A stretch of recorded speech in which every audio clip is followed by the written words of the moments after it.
ኣብ ግዘ ፀገምካን መከራኻን ኣብ ጎንኻ ዝኾኑ ሰባት ኣመናዊ ውሑዳት እዮም። ኣለውኒ ናተዮም እናበልካ እትምካሐሎም ናይ ቀረባ ሰባትካ ፀገም ከም ዘጋጥመካ ምስ ፈለጡ ቀስ ብቀስ ካባኻ ክርሕቁ ይሙክሩ። ኣለና ኣብ ጎንኻ ዝብሉ ዝነበሩ ካባኻ ይገሉ።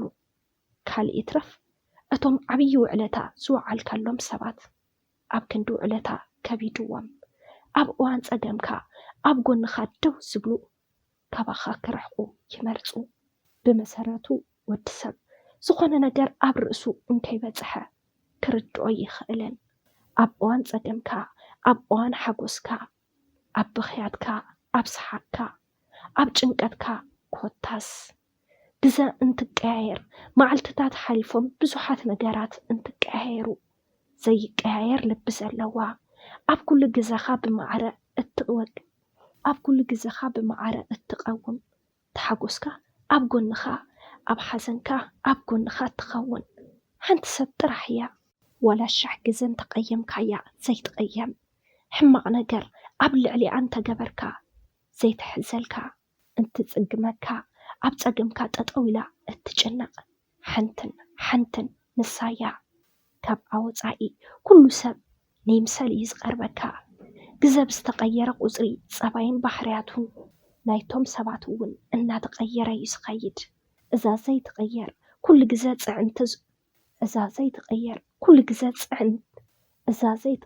ኩሉ ግዜ ፅንዕቲ ዝኾነት ፍቅራ ከም ምግቢ ዝእንግል ሰብ መን እያ?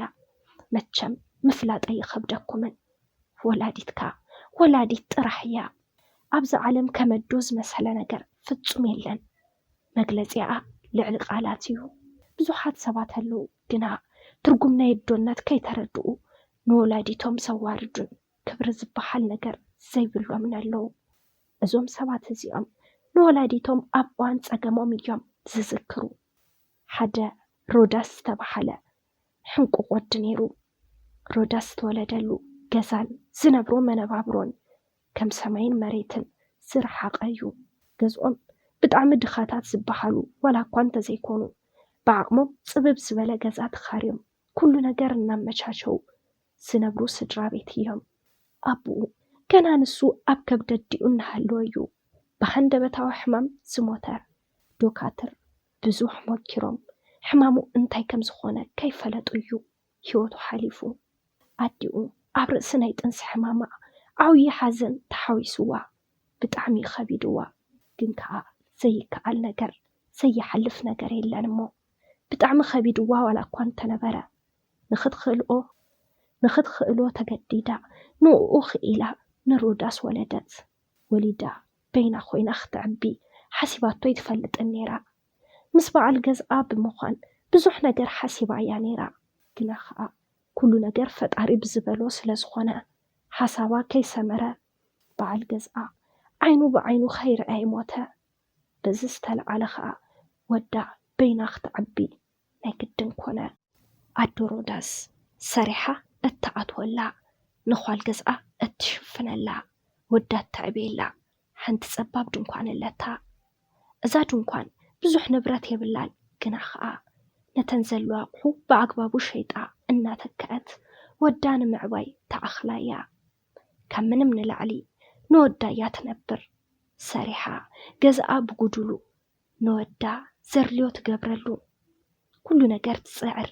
መቸም ኣብ ሂወት ኩሉ ግዜ ትረክብ ማለት ስለ ዘይኮነ ሓደ ሓደ ግዜ ምንም ከይሸጠት እንትትውዕል ከይሰስዐት ካብቲ ድንኳን ኣልዕል ኣቢላ ዝኾነ ነገር ትሰርሐሉ። ገለገለ ሰባት ካብ ድንኳኖም ኣልዒሎም ዝኾነ ነገር ክገብሩን ክምንኑን ኣይረአዩን። ኣደ ሮዳስ ግን ካብዚ ዓይነት ፀባይ ውፅእ ዝበለት እያ። ንወዳት ክትብል ካብዚ ዓይነት ፀባይ ውፅእ ኢላ ኣሽንኳይ ካብ ድንኳን ዝኾነ ነገር ኣልዒላ ምስራሕስ እታ እንኮ ሂወታ እውን ኣይትስስዐሉን። በይና ኮይና እውን ከዓ ንብሕታዊ ውሉዳ ብዙሕ ኣሕንቂቓ ተዕብዮ። ሮዳስ ብንእሽተኑ እናሓለወ ልቡ ዓብይ ነይሩ። ገና ብንእስነት ዕድሚኡ ኩሉ ፅቡቅን ሕማቁን ዓለልዩ ንወላዲቱ ንምሕጋዝ እዩ ዝሓስብ ነይሩ። ርእሱ ፈጣንን መስተውዓልን እዩ። ዝተባሃሎ ነገር ኣይርስዕን። بز تحساسبون فطنتون كأ حدا جزء عديو زخيد بوتا انت حليوا نسو الناشطة أب جزايت أنها عديو أب نقسنتو نقوح سلزخون الله حقوسا وسنين برون كل جزء روداس نزحبا فتاري مسا مسكنت تويا روداس أب تمرتون تسفا خبز جبرلهم تمحرو اتحدا ينيرو عوش تخفلي بتعميو زكاتاتل كم ممحر نزفتر زخون عينت جيجا أي حلفن كم قليلو من تتقاقيم كي يساقرو أيو ساقوارتهم أقواريتو خا نخستخاخلو يحطم ويكا نخرد ويطيقهم بز استلعال خا زبزح ممحران بدعمي انتفتوا حدا حتو سيفتو ممحران كا نسوم انت محرو أب كلاس انت زيهلو يمرسو أدميقنا وسخن دعبين تخيد أتحساسو أون إنا معبلا يخد روداس كما نمن العلي نولاديتو بدعمي فاتو بفلاي كا نسون تعبي أبزوريو كبديو وزعي سخون عينت زمد كيرخبه مسما نم كيترخبه سلزعبيه نولاديتو استفلي فقرن فتوة النيروا صبقناتو أبيوتو قوبس سلزخونه ملو ناي تمرتينا وتي اتبيت تمرتيو سخلو نيرو نتمرتي من ما يجنق النيرو مالت دفتر بمنطاق جزء بيرو وديئة النابلة أي جنقن مخنياتو خاء كل باب بجيزيو يهبو وصل سنابارو ببيت تمرتي أبز قبارو ددرات ناي روداس بيت تمهرتي نو أوا كيلو موسيدوم أبز خدن وددرات كاء بزيكا أب كلتا أب كلن قدامي كونو سم بيت تمهرتون سمونا تسويعيو أتنسترفا خلتون أفتحن تخال أي أفتحن تخاء سالساي كوينيو ودي أون بزخاء أتوم أبي تمرت زلوم مرارحا تمحرون كلهم نروداس أمن يفوتوه كم معلتنا معلتي كبسومن ناورحي كورحنا بعمت إنا تتخاخو روداس أسريك في البزحة أبز أوان روداس نبيوت وحدش تسابات أتوا نمني روداس أتو سبات أعرقتو يوم نيرم أزوم أعرقتو زيوم مس روداس تفاليتهم مس روداس ون محزنات فتأرمو بزخالو بحدنا تراخبو أفت بيت تمهرتي كيزيوم يحلفو أتوم سلسة أرختو جنزب سبحا لقر فتسوما يسأنون حدا جزا كاول الدوم يقبلو سبزح جزاقن كاب سبات الناج بربرو جنزب يأكبو ببقلهم سأكبو جنزبون بحدا خوينهم يطفئوا عطفاف أمون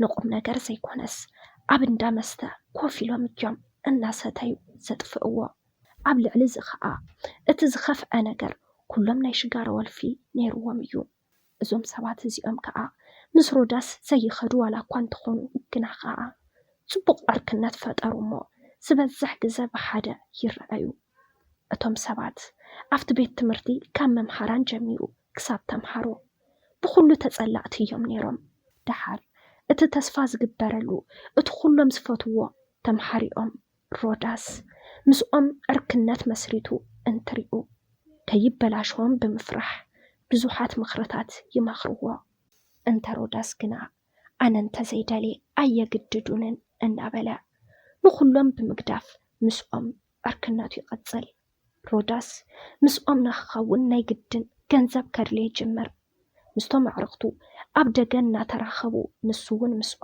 يركب أبزق زان ولاديتو حاتيتو واسي يفلت نقر كحتى يجمر معلتي جنزب نخد هوا يطيقا عديون نتمرتيو دالي وز خاون اندابلت اناو تسأتهوا هايدا كل جزاء حما نقر يتحسبني يا انت روداس كنا كم معلتي تسأبايونا تقايا رخدا قداموون من مخانكا خفلتكا مسمن كمتخيد نقراني زبلو بوتاتناكو بخنطي نبرن بززتل على خاء روداس مس مستقصتي جمر حمق نقر نملماد جزا عير ليون انديو روداس اتمستا أبحد إرقوان لميدو معر يساتي مستزبح النقر مسمتأ جنزبون بزوح كحز يقدد بزم خنياتك كابديونا تحبأ ካብቲ ናይ ድንኳን ቅርሺ ይወስድ።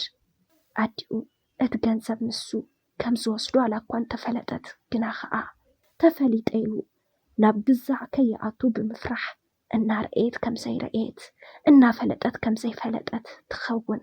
ብኸምዚ እናበለት 10 ክፍሊ ወዲኡ 11 ክፍሊ እንትኣቱ ካብ ኣዕርኽቱ ሓደ ሓሳብ መፀሉ። ንሶም ተሰማሚዖም ከዓ ንሮዳስ ኣእመንዎ።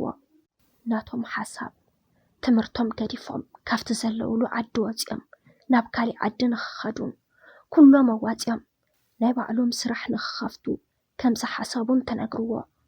ሮዳስ ንወላዲቱ ምልስ ኢሉ ከይሓሰበ ብናይ ኣዕርኽቱ ሓሳብ ተሰማምዐ። ምስኦም ንክኸይድ ናይ ግድን ብዙሕ ገንዘብ እዩ ዘድልዮ። ካበይ ከምፅእ ኢሉ እንትሓስብ ናብ ኣእምርኡ ናይ ኣዲኡ ወርቂ ተርአዮ። እቲ ወርቂ ኣዲኡ ካብ በዓል ገዝኣ ዝተዋሃበቶ ፍሉይ ውህብቶ እዩ። ንዓኣ ካብ ዝሃባ መዘኻኽርታ እቲ ቀንዲ እዩ። ነቲ ሽልማት ንሱ እንትትርኢ ንሱ እዩ ዝረአያ። ብጣዕሚ ትፈትዎ ንብረት እዩ። ትፈቶ ዝነበረት ግን ወርቂ ስለ ዝነበረ ኣይኮነን። ካብ በዓል ገዝኣ ዝተዋሃባ ብሕታዊ ውህብቶ ስለ ዝኾነ እዩ ነይሩ። እንተ ሮዳስ ግና ምስ ኣዕርኽቱ ንምዕባድ እቲ ወርቂ ንወላዲቱ ዘለዎ ትርጉም እንዳፈለጠ ነቲ ወርቂ ኣልዒሉ ብምሻጥ ምስ ኣዕርኽቱ ኮይኑ ንወላዲቱ በይና ገዲፉ ካብቲ ዓዲ ወፀ። ኣዲኡ ብጣዕሚ ተጨነቐት። ወዳ ሃንደበት ናበይ ከም ዝኸደ ጨነቓ። ንብዙሓት ሰባት እንተሓተተት ኣብዚ ርኢናዮ ዝብላ ሰብ ኣይረኸበትን። እቲ ወርቂ ማዕረ ከም በዓል ገዝኣ እያ ናይ ውሽጣ ተዛርቦ ነይራ። መቐመጢኡ ኣብ ውሽጢ ናይ በዓል ገዝኣ ፎቶ ዝነበረ ፍሬም እዩ ነይሩ። ናይ ውሽጣ ንምስራብ ነቲ ፍሬም ኣልዒላ እንተረአየት እቲ ወርቂ ኣይነበረን። ቅፅበት ወዳ ነቲ ወርቂ ሒዙ ከም ዝጠፍአ ተረድአት። እቲ ወርቂ ንዓኣ ዓብዪ ትርጉም ዋላ እኳ እንተነበሮ ንሳ ግን ወዳ ክምለሰላ እዩ ድሌታ። ሮዳስ ምስቶም ኣዕርኽቱ ምስ ከደ ከም ዝበልዎ ስራሕ ክሰርሑ ኣይሓሰቡን። ዘለዎም ገንዘብ ኣብ እንዳ መስተ ይውድእዎ። ምስ ዝተፈላለያ ደቂ ኣንስትዮ እናሓደሩ ገንዘቦም ይብትኑ። መቸም ገንዘብ እንተዘይዓቆርካዮ ንኽጠፍእ ግዜ ይወስደሉን እንድዩ። ኣብ ሓፂር ግዜ ገንዘቦም ተመናመነ። ካብ ኩሎም ግን ዝወሓደ ገንዘብ ዝነበሮ ሮዳስ እዩ ነይሩ። በቃ ኣብዚ ሰዓት ሮዳስ ገንዘቡ እንዳወደአ መፀ። ምስ ገንዘቡ ኮይኑ ንኸባቢ 1 ወርሒ እንትፀንሕ ኣብ መንጎ ገንዘብ ወደአ። እቶም ኣዕርኽቱ ገንዘብ ወዲኡ ምስኦም ክጥቀም ምስ ጀመረ ክርሕቅዎ ይጅምሩ። ሮዳስ ገንዘብ ንምርካብ ብዙሕ ዋላ እኳ እንተሞከረ ግና ኣይሰመረሉን። ጥራሕ ኢዱ ይምለስ። ናይ ስርቂ ኣፋፍኖት ስለ ዘይነበሮ ክሰርቅ እውን ኣይደፍርን። ብጣዕሚ ፀገሞ። እቶም ምስኡ ዝኸዱ ኣዕርኽቱ ገንዘብ ክረክብ ስለ ዘይከኣለ ከይነገርዎ ገዛ ለቂቖም ኣብ ካሊእ ቦታ ተኻረዩ።